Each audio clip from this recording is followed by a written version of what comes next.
انتہائی تشویشناک خبر سے آپ کو آگاہ کر رہے ہیں۔ ڈاکٹر عامر لیاقت حسین انتقال کر گئے۔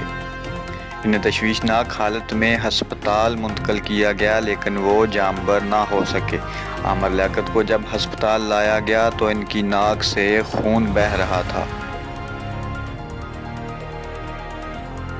نجی ٹی وی جیو نیوز کے مطابق عامر لیاقت کے ملازم جاوید نے بتایا کہ گزشتہ رات ہی عامر لیاقت کی طبیعت خراب تھی۔ ہم نے انہیں ہسپتال جانے کا کہا لیکن انہوں نے منع کر دیا۔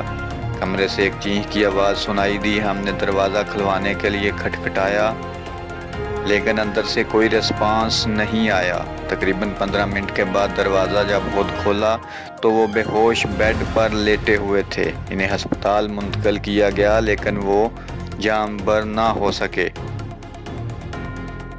نجی ٹی وی کا کہنا تھا کہ ڈاکٹر نے بتایا کہ جب عامر لیاقت کو لایا گیا تو ان کی ناک سے خون بہہ رہا تھا۔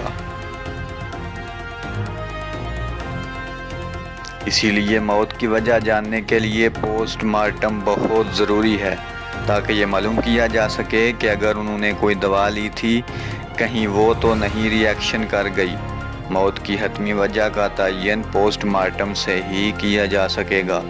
یہ تھی ابتدائی معلومات جو ان کی موت کے متعلق معلوم ہوئی ہیں۔ اس حوالے سے مزید جو بھی اپڈیٹس آئیں گی انشاءاللہ آپ کے ساتھ شیئر کریں گے۔